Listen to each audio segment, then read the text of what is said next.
한 번의 혼인이 세계의 권력 구도를 송두리째 흔들어 놓을 수 있다고 상상해 보신 적 있으신가요? 권력이라는 게 칼이 아닌 결혼증서 한 장으로도 움직인다는 사실이 놀랍지 않습니까? 이야기는 지금부터 500년도 더 전에 시작됩니다.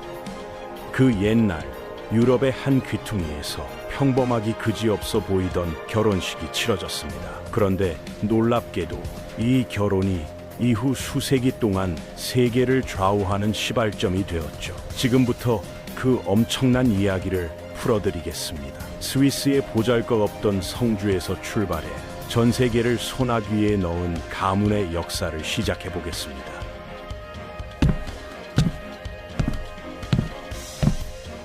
15세기 끝 무렵의 가을이었습니다. 당시 유럽의 한 소도시에서 한 쌍의 남녀가 평범하게 혼례를 올렸습니다. 신랑은 부르고뉴 영토의 지배자였던 필립이었고 신부는 스페인 왕실의 젊은 공주 조안나였어요. 당시 조안나는 고작 16살밖에 안 된 소녀였습니다. 그런데 조안나에게는 여러 형제들이 있었지만 운명의 장난인지 그들은 하나둘 일찍 세상을 뜨거나 왕권을 이을 자격을 잃게 되죠. 더욱 흥미로운 건 이 결혼이 단순한 우연이 아니었다는 사실입니다. 양가의 배경을 살펴보면 입이 벌어질 정도예요. 신랑 필립의 부친은 막스마리안으로 합스부르크 일가의 인물이자 곧 신성 로마 제국 황제 자리에 오를 운명이었습니다. 반면 신부 조안나의 부모는 카스티아의 이사벨과 아라곤의 페르난도였죠. 바로 그 유명한 스페인 통일의 주역들이었던 겁니다. 문제는 이 혼인이 어떻게 전 지구적 제국의 탄생으로 연결되느냐는 거였습니다. 비밀은 예측 불가능한 왕위 승계 과정에 숨어 있었어요. 조안나의 오빠 후안이 1497년에 갑자기 숨지면서 그녀가 단번에 스페인의 유력한 왕위 후보가 된 것이죠. 이렇게 되면서 필립과 조안나 사이에서 태어난 아들 카를은 스페인 왕좌와 합스부르크 가문의 광대한 땅을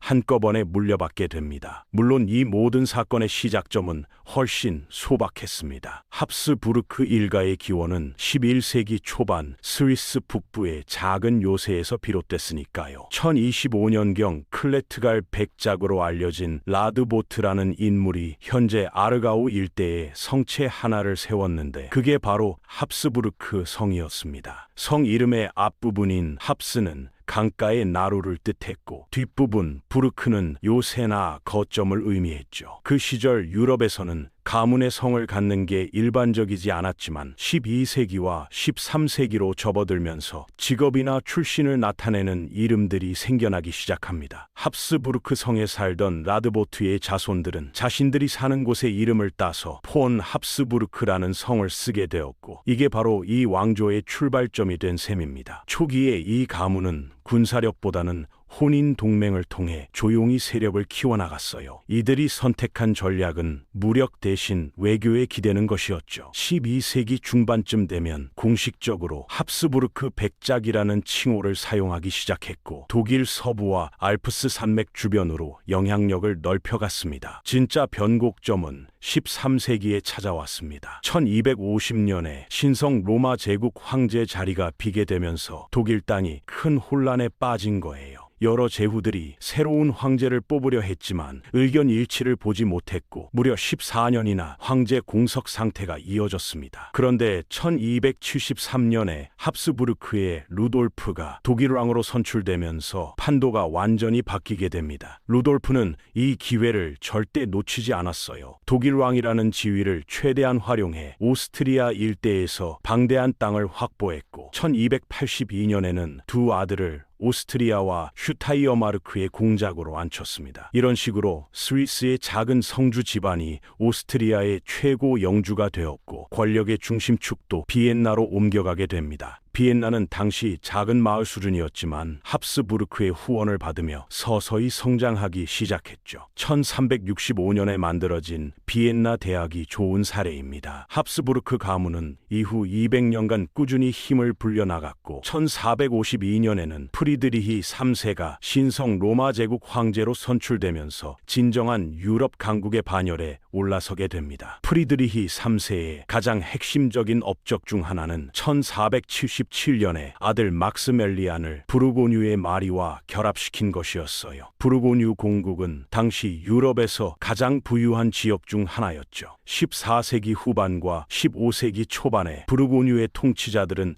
프랑스 동쪽에서 시작해 지금의 벨기에, 네덜란드, 룩셈부르크까지 포함하는 엄청난 영토를 지배하고 있었습니다. 이곳은 이탈리아 르네상스에 견줄만한 부르고뉴 문화 부흥의 핵심지이기도 했어요. 문제는 부르고뉴의 왕위 계승이 복잡했다는 점입니다. 용담공 샤를에게는 적법한 남자 상속자가 없어 당시 살리카법에 따르면 여자는 왕위를 이을 수 없었습니다. 한편 1477년에 샤를이 전투 중에 전사하면서 막스밀리안이 샤를의 딸 마리와의 결혼을 통해 부르고뉴 영토 대부분을 손에 넣게 됩니다. 이런 배경에서 1496년에 그 중요한 결혼이 성사되었던 거죠. 스페인의 이사벨과 페르난도는 1469년에 결혼해 스페인을 하나로 만든 군주들이었는데 그들이 딸 조안나를 막스밀리안의 아들 필립과 혼인시키기로 결정한 것입니다. 당시에는 이게 얼마나 중대한 결정인지 아무도 예상하지 못했을 겁니다. 하지만 운명은 정말 기묘한 방향으로 흘러갔어요. 이사벨과 페르난도에게는 아들 후안이 있었지만 조안나가 필립과 결혼한 지 1년 뒤인 1497년에 후안이 갑작스럽게 사망했습니다. 이로 인해 조안나가 스페인 왕위 계승자가 되었고 여성도 왕위를 이을 수 있는 스페인 제도 덕분에 합스부르크 가문이 스페인까지 지배하게 된 거예요. 그런데 여기서 또 다른 드라마가 펼쳐집니다. 1506년 필립이 갑작스럽게 세상을 떠나자 조안나는 심각한 정신적 타격을 받았다고 전해집니다. 이게 단순한 슬픔인지 아니면 권력 다툼의 결과인지는 논란이 많지만 결과적으로 조안나는 통치에서 밀려났고 그들의 아들 카를이 1516년에 스페인의 왕이 되었습니다. 카를이 왕위에 올랐을 때 그는 겨우 16살이었지만 그가 물려받은 유산은 실로 어마어마했어요. 스페인 본토는 물론이고 시칠리아와 사르데냐 같은 이탈리아 영토, 저지대 나라들, 그리고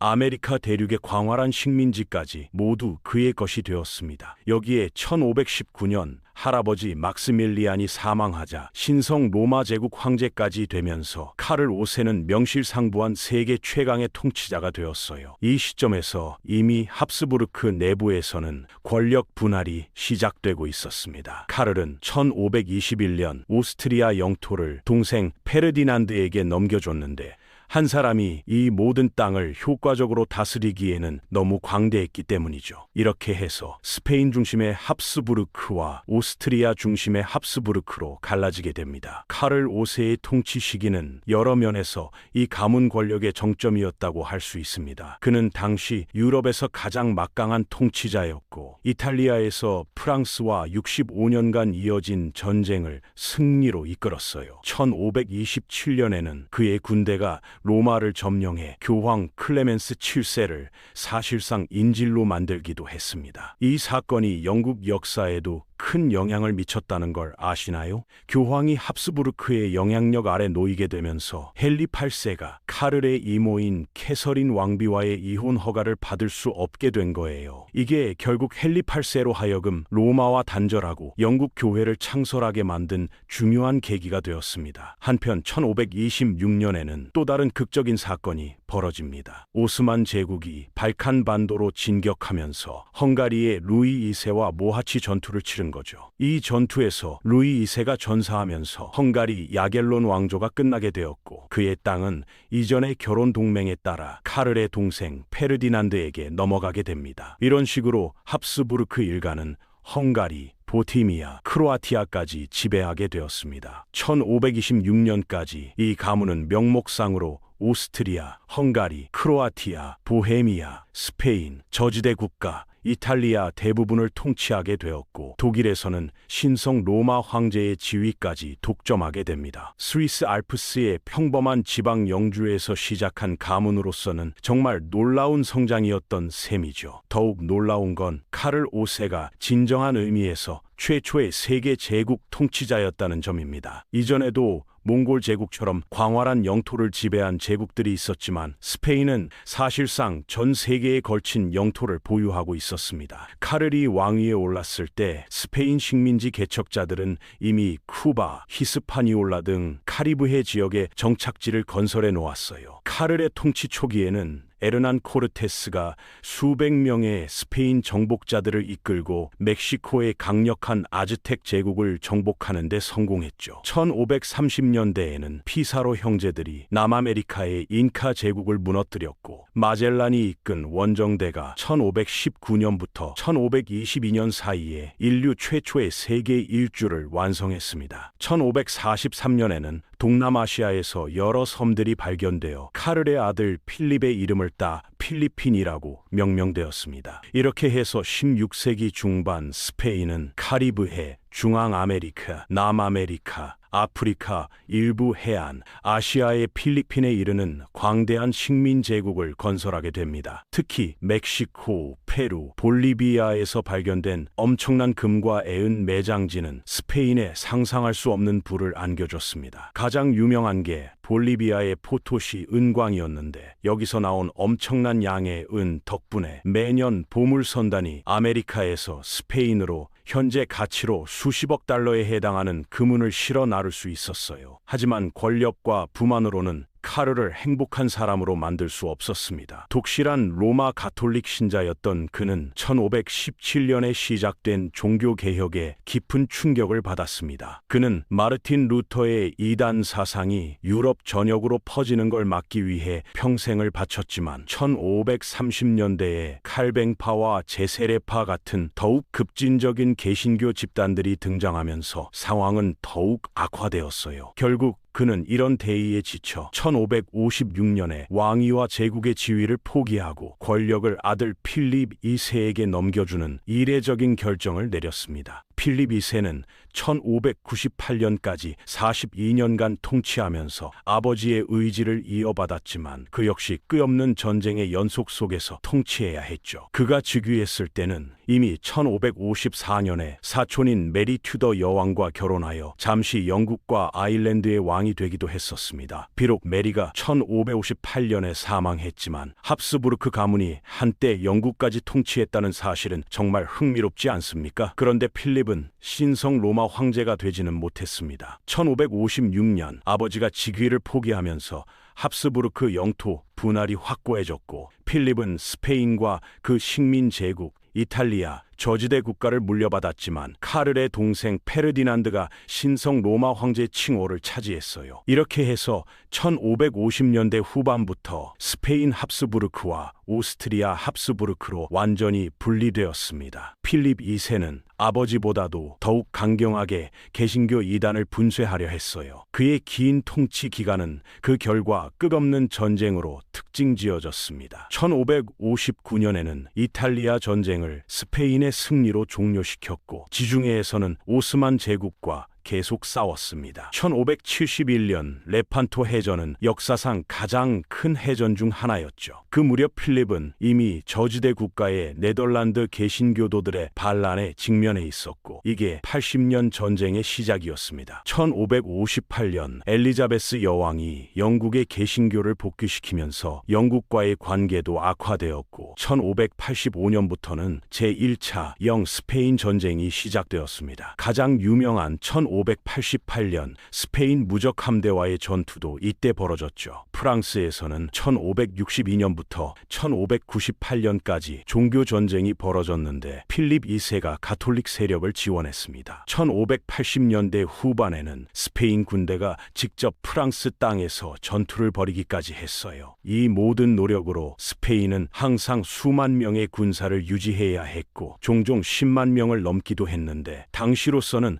엄청난 규모였습니다. 놀랍게도 신대륙에서 상상할 수 없는 부가 쏟아져 들어왔음에도 불구하고 스페인 정부는 빚을 갚지 못해 필립의 통치 기간 동안 4차례나 파산을 선언해야 했습니다. 17세기에 들어서면서 아메리카 대륙으로부터의 은 유입량이 급격히 감소하기 시작했어요. 필립 2세 전성기에 비하면 17세기 중반에는 훨씬 줄어들었죠. 이런 상황에서 스페인이 경제적으로 뒤처지고 군주와 신하들이 돈을 함부로 쓰는 정치 체제의 문제점이 드러났습니다. 1640년대 반란으로 포르투갈이 독립을 되찾았고 작가들은 국가와 제국의 쇠퇴를 막는 방법을 논하는 글들을 쓰기 시작했지만 그들의 영향력은 미미했어요. 비엔나에 있는 왕조의 다른 분파도 마찬가지로 어려움을 겪고 있었습니다. 16세기 후반 오스트리아 합스부르크는 스페인 가문만큼 강력하지 못했습니다. 독일에서 개신교가 퍼지는 걸 막을 수 없었고 보헤미아 왕국도 개신교의 지배하에 두어야 했죠. 게다가 오스만 제국은 계속해서 남쪽 국경을 압박하며 발칸반도의 영토를 정복해 나갔습니다. 오스트리아 합스부르크와 신성 로마 제국 내의 종교적 분열 문제는 1618년 초기 근대 유럽 역사상 가장 파괴적인 전쟁으로 이어졌습니다. 갈등은 부분적으로 1619년 신성 로마 제국 황제가 된 페르디난트 2세의 등장 때문이었어요. 그가 보헤미아에서 가톨릭교를 강요하려던 노력이 1618년 합스부르크 통치에 대한 반란으로 이어졌고 이게 중부 유럽 전역에서 이 가문에 대한 더 큰 전쟁으로 확대되었습니다. 30년 전쟁은 오스트리아 합스부르크의 실패로 평가될 수 있습니다. 그들의 목표는 자신들의 영토 내에서 가톨릭교 순응을 강요하고 독일의 대규모 개신교 세력들의 독립을 깨뜨리는 것이었지만 이 목표를 달성하는 데 실패했죠. 역사가들은 종교 문제를 넘어 오스트리아 합스부르크가 1618년에서 1648년 사이에 하려고 했던 건 수많은 독립국가들이 느슨하게 결합된 신성 로마 제국을 중앙 집권적 군주제로 전환하는 것이었다고 주장합니다. 만약 그들이 성공했다면 이 가문은 독일을 통일했을지도 모릅니다. 하지만 덴마크, 스웨덴, 그리고 마지막에는 프랑스가 차례로 개입하면서 계속 좌절되었어요. 1648년 베스트팔렌 조약으로 평화 조건에 합의할 무렵 수백만 명의 사람들이 전쟁으로 사망했는데 주로 대량 학살, 기근, 질병이 원인이었습니다. 주목할 점은 오스트리아나 스페인 합스부르크 왕가의 통치자 중 대왕이라는 칭호를 받은 사람이 없다는 겁니다. 프로이센의 프리드리히 대왕이나 러시아의 표트르 대제, 예카테리나 대제처럼 자신의 국가를 변혁시키고 더욱 강력하게 만든 통치자들과는 달리 합스부르크의 번영은 주로 우연한 결혼 동맹 덕분이었다는 인식이 있었죠. 한편 리오폴드 1세만큼은 예외였습니다. 그는 발칸 반도에서의 위기를 기회로 바꾸는데 성공했습니다. 1526년 모하치 전투 이후 헝가리, 보헤미아, 크로아티아의 왕위가 오스트리아 합스부르크에 넘어왔지만 오스만 제국은 발칸 반도에 대한 지배력을 계속 강화했어요. 17세기 후반 오스트리아 가문이 터키의 위협에 대처하는 동안 합스부르크의 스페인 계통은 매우 다른 종류의 위기에 빠져 있었습니다. 1496년 조안나와 필립의 결혼 이후 두 가문은 150년 이상 서로 결혼을 지속했는데 이건 심각한 근친혼이었어요. 예를 들어 스페인의 필립 3세는 1599년에 사촌인 오스트리아의 마가렛과 결혼했고 그들 딸 마리아 안나는 오스트리아 가문의 황제 페르디난트 3세와 결혼했습니다. 더욱 심각한 건 마리아 안나의 딸인 오스트리아의 마리아나가 1649년에 스페인의 필립 4세와 결혼한 사실입니다. 필립은 마리아나의 삼촌이었습니다. 이렇게 여러 세대에 걸친 극심한 근친혼의 결과로 태어난 게 바로 카를로스 2세였어요. 그는 태어날 때부터 매우 아팠는데 여러 세대에 걸친 근친혼으로 인한 여러 질병이 결합된 것으로 보입니다. 그의 인지 발달은 제한적이었고 턱이 두개골과 제대로 맞지 않았으며 뇌수종을 앓고 있었던 것으로 추정됩니다. 카를로스는 1665년 겨우 3살에 스페인의 왕이 되었고 젊은 나이에 죽을 것으로 예상되었지만 결국 1700년까지 38세까지 살았습니다. 그는 2번 결혼했지만 자녀를 낳지 못했고 스페인에는 왕위 계승자가 없게 되었죠. 그의 죽음으로 1701년 유럽은 스페인 왕위 계승 전쟁에 돌입하게 됩니다. 핵심 쟁점은 오스트리아 합스부르크 출신자가 스페인 왕위를 계승해야 하는지 아니면 프랑스 부르봉 가문 출신자가 계승해야 하는지에 대한 것이었습니다. 프랑스는 루이 14세와 스페인의 마리아 테레사의 결혼을 통해 왕위를 주장했는데 마리아 테레사는 1660년 당시 카를로스의 이복자매였어요. 전쟁은 12년간 계속되다가 우트레흐트 평화조약을 통해 타협이 이루어졌습니다. 안주 공작 필립이 스페인과 프랑스의 왕좌가 결코 단독 통치자 아래 통합될 수 없다는 조건 하에 스페인의 필립 5세로 받아들여졌고 오스트리아 합스부르크는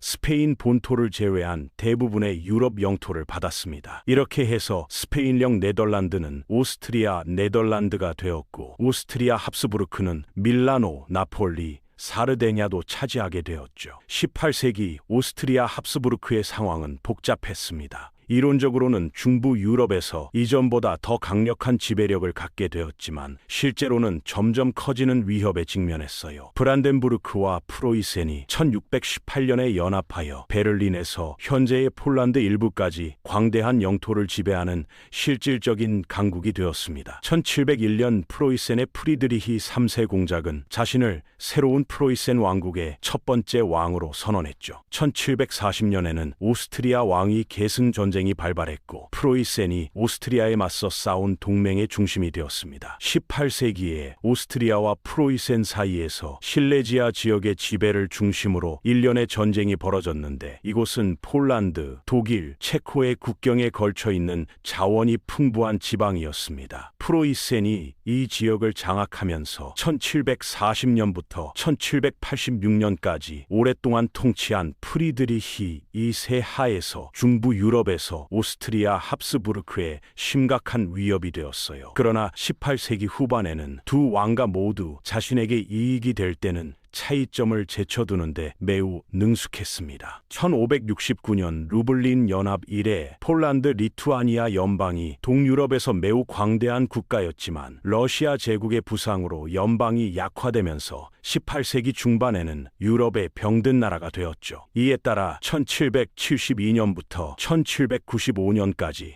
오스트리아, 프로이센, 러시아가 연방의 영토를 나누어 가지기로 결정했고 그 결과 오스트리아 합스부르크는 르부프, 크라쿠프, 루블린 등의 도시를 포함하여 우크라이나 서부와 폴란드 남부를 획득하게 되었습니다. 폴란드의 2차, 3차 분할은 유럽이 25년간 벗어나지 못할 전쟁과 위기의 시대로 빠져들던 시기에 일어났습니다. 프랑스 혁명이 1789년 루이 16세가 175년 만에 처음으로 프랑스 의회인 삼부회를 소집하면서 시작되었습니다. 왕은 곧 밀려났고 혁명가들이 의회가 권력을 잡는 입헌군 주제를 수립하기 시작했어요. 1792년 9월에는 왕이 완전히 폐위되고 공화국이 수립되어 다음 해에 왕과 왕비 마리 앙투아네트를 재판에 회부해 두 사람 모두를 처형했습니다. 이 사건은 비엔나에서 큰 혼란을 야기했는데 마리 앙투아네트가 합스부르크의 일원이었기 때문입니다. 따라서 1792년 프랑스 혁명 전쟁이 시작될 당시 마리 앙투아네트를 구출하기 위해 처음으로 유럽을 프랑스에 대항해 전쟁으로 이끈 건 바로 오스트리아와 합스부르크였습니다. 합스부르크는 그 후 20년 동안 프랑스와 결별하지 않았죠. 프랑스는 1790년대 중반에 오스트리아령 네덜란드와 이탈리아 내 대부분 영토를 정복했고 나폴레옹 보나파르트는 1800년대에 오스트리아에 일련의 패배를 안겨줬습니다. 1805년과 1809년에 두 차례나 비엔나를 점령할까지 했어요. 하지만 합스부르크는 나폴레옹의 최악의 충동을 누그러뜨리는 데 성공했습니다. 1810년에 18세였던 마리 루이즈를 프랑스 황제와 결혼시켜 결혼 동맹을 맺었는데 이건 편의적 결혼이었어요. 1812년 나폴레옹의 러시아 침공이 재앙으로 끝나자 합스부르크는 1813년과 1814년에 나폴레옹의 유럽 제국을 정복한 새로운 연합에 합류했습니다. 합스부르크는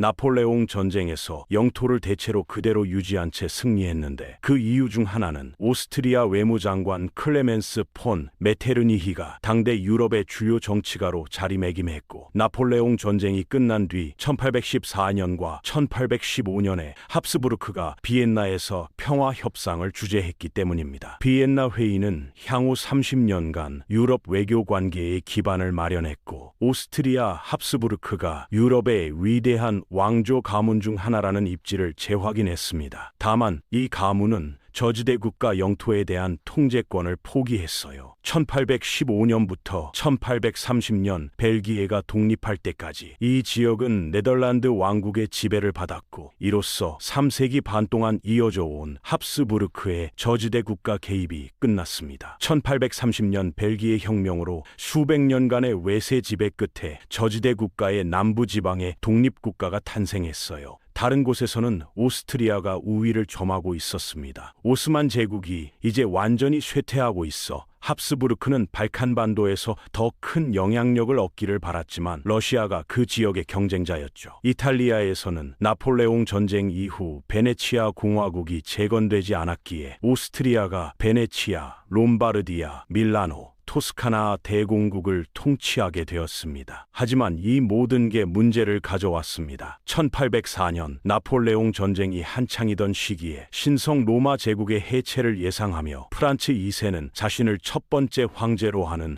새로운 오스트리아 제국의 건국을 선언했어요. 그와 그의 후계자들이 다스린 제국은 몹시 복잡했습니다. 합스부르크를 포함한 독일어 사용자들은 소수 민족으로 전체 인구의 25% 정도에 못 미쳤고, 헝가리계의 주민이 약 21%, 보헤미아의 체코족이 약 12%를 차지했습니다. 세르비아인과 크로아티아인 같은 다른 슬라브족과 폴란드인이 10%를 차지했고, 루마니아인, 슬로바키아인, 이탈리아인과 같은 상당수의 소수 민족들이 있었어요. 이들 중 상당수는 자신의 언어를 계속 사용했고, 나폴레옹 시대 이후 낭만적 민족주의가 확산되면서 프라하, 르부프, 크라쿠프 같은 도시에서 독립운동이 일어났습니다. 1848년 유럽 전역에서 일련의 반란이 일어나자 이른바 인민의 본이 찾아왔고, 이건 오스트리아 제국 전역에 큰 불안을 불러일으켰어요. 사르데냐 왕국이 합스부르크로부터 북부 이탈리아의 지배권을 빼앗으려는 노력은 실패로 끝났지만, 헝가리에서는 혁명가들이 사실상 나라를 장악했습니다. 합스부르크는 러시아의 지원을 받아 1849년에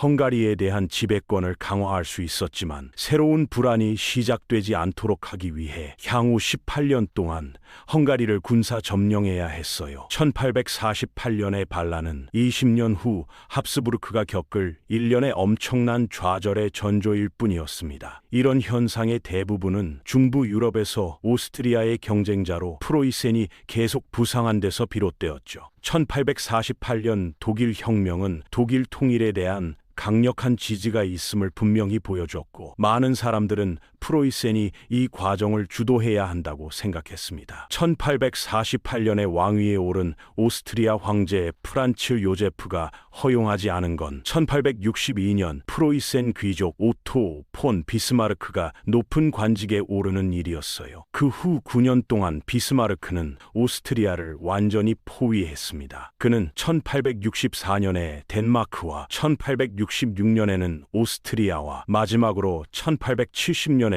1871년 사이에는 프랑스와 전쟁을 벌였습니다. 이런 짧은 승리의 전쟁들을 통해 그는 프로이센을 중심으로 작은 독일 국가들을 통합하여 1871년에 독일 제국을 수립했어요. 몇 차례의 패배로 오스트리아 합스부르크는 중부 유럽 왕가 중에서 프로이센의 호헨촐레른 가문에 이어 2위로 밀려났고, 호헨촐레른 가문은 이제 독일 황제가 되었습니다. 더욱이 1859년과 1866년에 일어난 2차, 3차 이탈리아 독립전쟁에서 사르데냐 왕국은 이탈리아 내 오스트리아 영토의 대부분을 빼앗고 이 반도를 이탈리아 왕국으로 통일했습니다. 이런 일련의 좌절에 직면한 프란츠 요제프는 1867년에 1848년 헝가리 혁명 이후 시행되어 온 헝가리의 군사 점령을 종식시키고 헝가리인을 정부 파트너로 만들기로 합의했어요. 따라서 오스트리아 제국은 1867년에 오스트리아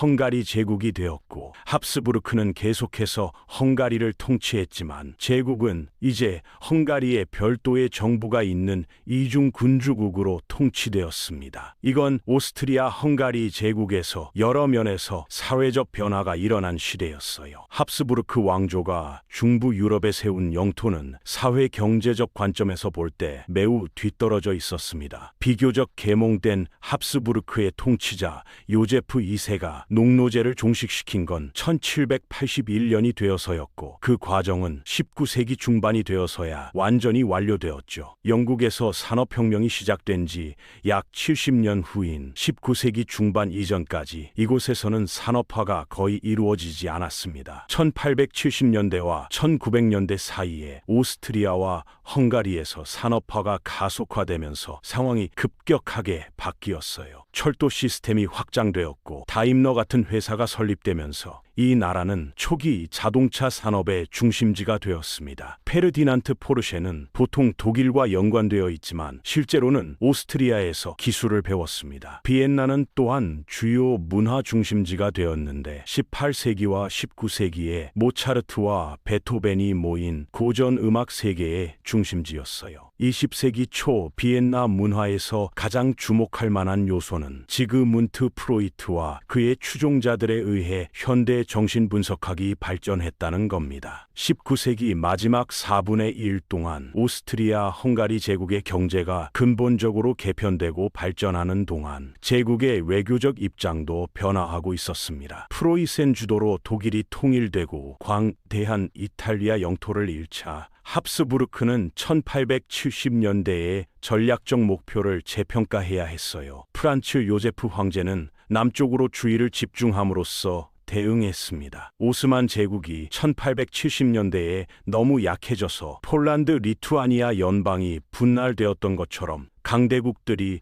오스만 제국을 분할하자는 이야기가 나왔죠. 러시아는 분명히 경쟁자였으며 1877년과 1878년 사이의 전쟁에서 오스만 제국을 상대로 파괴적인 승리를 거두었습니다. 이게 오스트리아 헝가리가 새로 형성된 독일 제국과 놀라운 동맹을 맺게 된 계기였어요. 이 이중 동맹은 1879년에 체결되었으며 주로 러시아의 확장에 대항하여 서로에게 상호 지원을 제공하기 위해 고안되었습니다. 그 속에 합스부르크 왕조 붕괴의 씨앗이 놓여 있었죠. 이중 동맹은 유럽에서 두 개의 주요 군사 동맹이 발전하는 첫 단계였습니다. 이탈리아는 1882년에 독일과 오스트리아에 합류했고, 러시아는 1894년 이중 동맹을 통해 프랑스와 더욱 가까워졌어요. 마침내 영국은 1904년 협상을 통해 프랑스와 동맹을 맺었죠. 이건 1914년 6월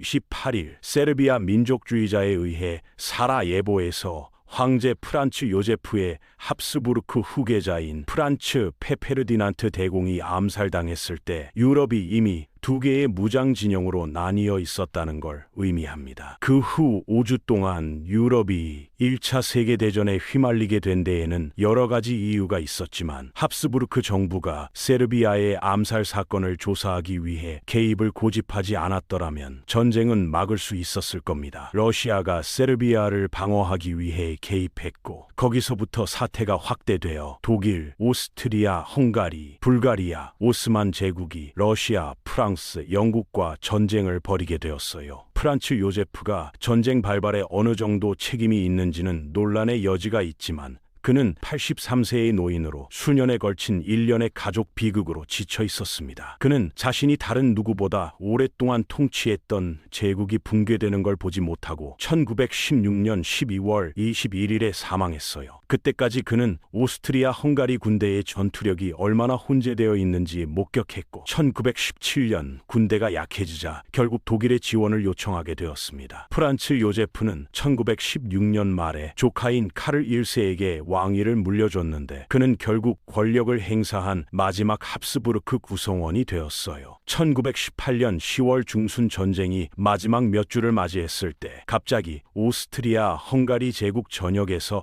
혁명이 일어났고 며칠 만에 헝가리와 체코슬로바키아가 분리되어 각자의 국가를 형성했습니다. 남부 지역 대부분은 결국 유고슬라비아에 합병되었고 동부 지역의 일부는 전쟁 후 새로 재건된 폴란드와 통합되었어요. 1918년 12월 12일 휴전으로 전쟁이 끝났을 때 카를은 사실상 오스트리아의 통치자로만 남게 되었습니다. 하루 후 단명한 독일 오스트리아 공화국이 선포되었고 이로써 합스부르크의 오스트리아 통치는 636년 만에 사실상 끝났습니다. 1919년 4월 오스트리아 공화국은 합스부르크가 오스트리아를 떠나고 수세기 동안 지배해온 오스트리아나 다른 영토에 대한 통치권을 공식적으로 포기할 때까지 돌아오지 말라고 명령하는 법안을 통과시켰어요. 카를 1세는 합스부르크 제국의 일부에 대한 지배권을 회복한다는 생각을 포기하지 않았고 전쟁 후 몇 년 동안 스위스로 망명해 있으면서 쿠데타를 통해 헝가리에서 권력을 잡기 위해 2번 시도했습니다. 이런 노력이 실패로 돌아가자 결국 그는 중부 유럽에서 강제로 쫓겨나 포르투갈의 마데이라 섬으로 이송되었고 그곳에서 심각한 폐렴에 걸려 1922년에 젊은 나이로 사망했어요. 합스부르크의 통치권 주장은 결국 카르의 어린 아들 오토에게 넘어갔는데 그는 1938년 나치가 오스트리아를 점령하는 데 대해 해외에서 공개적으로 반대 의사를 밝혔습니다. 당시 그는 프랑스에 거주하고 있었고 제2차 세계대전이 발발하자 포르투갈로 그 다음에는 미국으로 도피했어요. 나치는 그가 자신들에게 반대했다는 이유로 그에게 결석 재판을 선고했습니다. 전쟁 후 그는 1961년에 합스부르크의 오스트리아 통치권을 공식적으로 포기했고 합스부르크가 망명한 지 48년 후인 1966년에 고향으로 돌아갈 수 있었습니다. 그 후 그는 독일로 이주하여 유럽의회 의원이 되었고 이런 자격으로 EEC와 유럽연합의 확장에 중요한 역할을 했어요. 냉전이 종식되자 오토는 죽기 4년 전인 2007년에 합스부르크의 수장직을 공식적으로 사임했고 그의 아들 카를 폰 합스부르크가 현재 합스부르크의 수장입니다. 합스부르크의 이야기는 믿을 수 없을 정도로 놀라운데 세계 역사상 이와 비슷한 일은 거의 없습니다. 광대한 영토를 통치하게 된 주요 왕조들은 대개 칼이나 총 또는 군사적 강압과 상업, 해군력을 결합한 수단을 통해 통치했어요. 하지만 합스부르크는 달랐습니다. 그들은 11세기에 스위스 북부에 합스부르크 성을 지은 서부 독일의 소규모 귀족 가문으로 시작되어 현명한 외교를 통해 독일, 스위스, 오스트리아에서 더 많은 땅을 차지하게 되었죠. 1452년 프리드리히 3세가 신성 로마 황제가 된 게 합스부르크가 다른 가문과의 결혼 외에는 별다른 일 없이 세계적인 명성을 얻은 세기의 시작에 불과했습니다. 1477년 그들은 결혼을 통해 부르고뉴 유산을 획득했고 카스티아의 조안나가 필립과 결혼하면서 스페인 왕위에 오르게 되었어요. 1526년 루이 2세가 전투에서 죽자 헝가리, 보헤미아, 크로아티아의 왕관 3개가 다시 합스부르크의 손에 넘어갔습니다. 그 후 2세기 동안의 모든 좌절은 추가적인 이득으로 보상되는 듯했지만 그들의 행운은 결국 1860년대에 끝났어요. 오스트리아는 정치가 오토 비스마르크의 뛰어난 능력에 전혀 상대가 되지 못했고 결국 프로이센의 지배하에서 독일 통일이 이루어졌습니다. 결국 오스트리아 헝가리 제국의 다민족적 성격은 억제할 수 없었고 이건 1차 세계대전의 발발을 촉발한 주요 원인이 되어 1918년 중앙강대국의 패배로 전쟁이 끝나면서 합스부르크의 통치가 붕괴되는 계기가 되었어요. 약 900년 전 스위스 북부의 초라한 성에서 시작된 가족에게는 정말 놀라운 이야기였다고 할 수 있겠습니다.